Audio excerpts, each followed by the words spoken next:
We must, through much tribulation, enter into the kingdom of God. Today on Emerging Daily.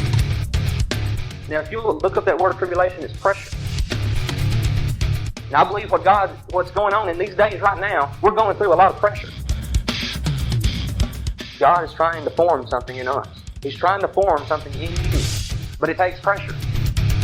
He says, listen, I'm travailing in birth till Christ is formed in you. How is it formed? By much pressure. By much pressure. We are His body. It's time we begin to look like Him. Let's begin to look like Him. But in order for us to look like Christ, we have to be formed into Christ.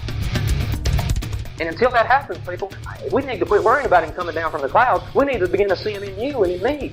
That's what He's trying to do. His work ain't done. His work is not done, will not be done, until He has a people on this earth who looks like Him, acts like Him, talks like Him, walks like Him, does the works of Him. That's His purpose.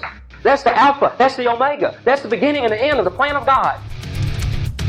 But we can't rule these things we see with our eyes until we learn how to rule this thing behind our eyes.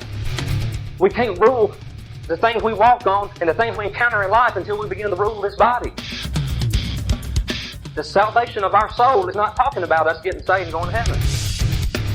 The salvation of our soul, I believe, is going to be the message of these days. It's what God is getting ready to pour out on His people to thirst and hunger for. It's for the salvation of souls. And what is that?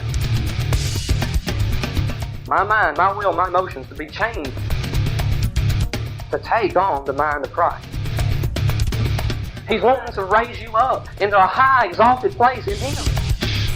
The glory is going to be revealed in us. His glory, His very nature, His very life, the power of God, the life of God, everything that God is wanting to shine forth through you.